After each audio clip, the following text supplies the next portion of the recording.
ದಕ್ಷಿಣ ಕನ್ನಡ ಸಹಕಾರಿ ನೌಕರರ ಸಹಕಾರ ಸಂಘ ನಿಯಮಿತದ ಕೊಡಿಯಾಲ್ಬಲ್ನಲ್ಲಿದ್ದ ಶಾಖೆಯನ್ನು ಉನ್ನತಿ ಸ್ವಂತ ಕಟ್ಟಡಕ್ಕೆ ಸ್ಥಳಾಂತರ ಮಾಡಲಾಗಿದ್ದು, ಸ್ಥಳಾಂತರ ಮಾಡಿದ ಕಟ್ಟಡದ ಉದ್ಘಾಟನಾ ಕಾರ್ಯಕ್ರಮ ನಡೆಯಿತು.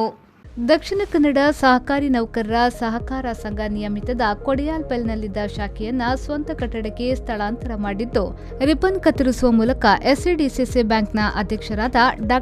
ಎನ್. ರಾಜೇಂದ್ರ ಕುಮಾರ್ ಅವರು ಉದ್ಘಾಟಿಸಿದರು. ನಂತರ ಗಣ್ಯರ ಸಮ್ಮುಖದಲ್ಲಿ ದೀಪ ಬೆಳಗಿಸಿ ಉದ್ಘಾಟಿಸಿದರು.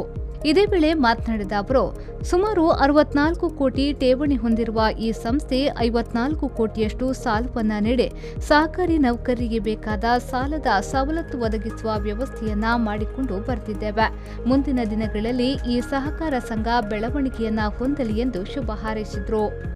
ಸುಮಾರು 64 ಕೋಟಿ ಠೇವಣಿ ಹೊಂದಿರುವಂಥ ಈ ಸಂಸ್ಥೆ 54 ಕೋಟಿಯಷ್ಟು ಸಾಲವನ್ನು ನೀಡಿ ಸಹಕಾರಿ ನೌಕರರಿಗೆ ಅಂದರೆ ಅವರಿಗೆ ಬೇಕಾದಂಥ ಸಾಲದ ಸವಲತ್ತನ್ನು ಒದಗಿಸುವಲ್ಲಿ ಒಂದು ವ್ಯವಸ್ಥೆಯನ್ನು ಮಾಡ್ಕೊಂಡು ಬಂದಿದೆ.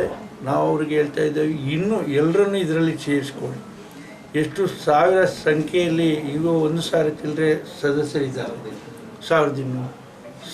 2 ಜಿಲ್ಲೆಯ ಸಹಕಾರಿ ಸಂಸ್ಥೆಗಳಲ್ಲಿರುವಂಥ ಎಲ್ಲ ಸಿಬ್ಬಂದಿಗಳನ್ನು ಇದರ ಸದಸ್ಯರನ್ನಾಗಿ ಮಾಡಿಕೊಂಡು ಹೆಚ್ಚಿನ ಠೇವಣಿಯನ್ನು ಮಾಡಿ ಅವರು ಎಲ್ಲಿಯೂ ಸಾಲಕ್ಕಾಗಿ ಬೇರೆ ಕಡೆ ಹೋಗದ ರೀತಿಯಲ್ಲಿ ಒಂದು ಬಡ್ಡಿ ದರನೂ ಅಷ್ಟೇ ಲಾಭಾಂಶವನ್ನು ಕಮ್ಮಿ ಇಟ್ಕೊಂಡು, ಇದು ಯಾಕೆ ಹೇಳಿದರೆ ಲಾಭ ಮಾಡಲಿಕ್ಕಿರೋದಂತಲ್ಲ, ಸಹಕಾರಿ ಕ್ಷೇತ್ರದಲ್ಲಿ ದುಡಿಯುವಂಥ ನೌಕರರಿಗೆ ಕೊಡುವಂಥ ಒಂದು ವ್ಯವಸ್ಥೆ, ಸಾಲದ ವ್ಯವಸ್ಥೆ. ಅದಕ್ಕಾಗಿ ಲಾಭವನ್ನು ಕಮ್ಮಿ ಮಾಡಿಕೊಂಡು ಇದನ್ನು ಬೆಳೆಸುವಂಥ ಕೆಲಸವನ್ನು ಮಾಡಿ ಈಗಾಗಲೇ ಎಲ್ಲಿ ಇಲ್ಲದ ಒಂದು ಸ್ವಂತ ಕಟ್ಟಡವನ್ನು ಕೇಂದ್ರ ಕಚೇರಿಯನ್ನು ಮಾಡಿದ್ದೀರಿ. ಇಲ್ಲಿ ಸ್ವಂತ ಶಾಖೆಯನ್ನು ಇವತ್ತು ತಾವು ತಂದಿದ್ದೀರಿ.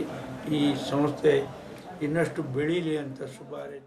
ಈ ಸಂದರ್ಭದಲ್ಲಿ ದಕ್ಷಿಣ ಕನ್ನಡ ಸಹಕಾರಿ ನೌಕರರ ಸಹಕಾರ ಸಂಘ ನಿಯಮಿತದ ಅಧ್ಯಕ್ಷರಾದ ಎಸ್. ಜಗದೀಶ್ ಚಂದ್ರಾಂಚನ್, ಉಪಾಧ್ಯಕ್ಷರಾದ ದಿವಾಕರ್ ಶೆಟ್ಟಿ, ಮುಖ್ಯ ಕಾರ್ಯನಿರ್ವಹಣಾಧಿಕಾರಿ ಸತೀಶ್ ಪೂಜಾರಿ, ನಿರ್ದೇಶಕರಾದ Pushparaj M S, Raghava R Uchil, Subbalakshmi B, Vishweshwara Aithal, Jayaprakash Raisi, Vishwanath K T, Shivanand P, Giridhar, Vishwanath N Amin, Arun Kumar, Mohan N, Chandrakala, Geethalakshmi ಹಾಗೂ ಸಿಬ್ಬಂದಿ ವರ್ಗದವರು ಉಪಸ್ಥಿತರಿದ್ದರು.